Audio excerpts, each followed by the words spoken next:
Here, we'll do a little update to the 1959 Axeman Anderson here.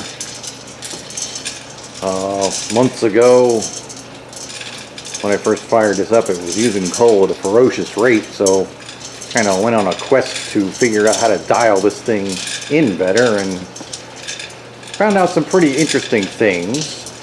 One of the things is if you lower the speed of the fan, you can actually lower the BTU output of the boiler, which I've done. The fan is now spinning at 1725 RPMs.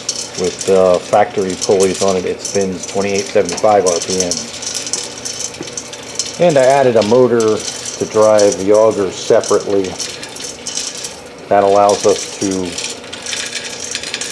lower the auger RPM considerably, which quiets it down a lot.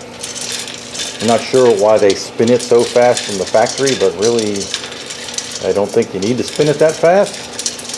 The main concern with slowing the auger down is this cam is what drives the ashing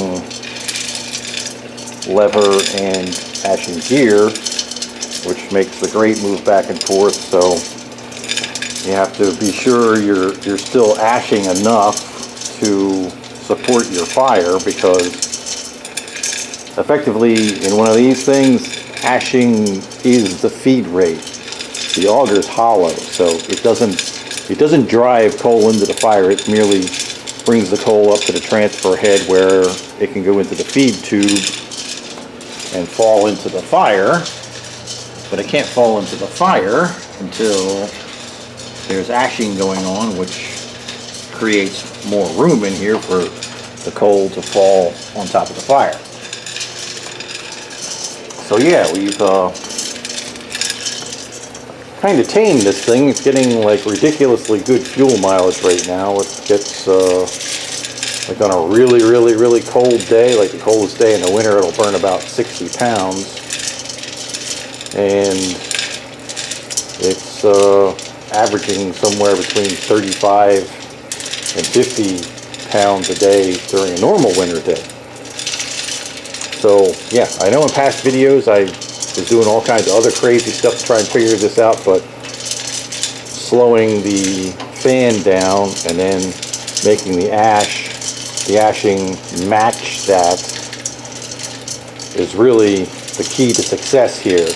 And you can do this with any one of these things. My house, I mean, it doesn't require more than about 50 or 60,000 BTUs to heat it. This is a 130,000 BTU boiler, you know, run from the factory with the factory settings. So the main takeaway here is you can lower the output of one of these things and it doesn't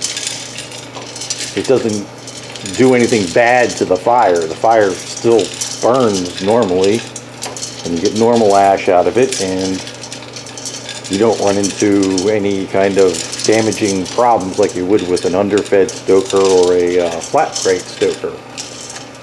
So yeah, that's about it. It's running great now, so I haven't really been complaining about it much. It works really well.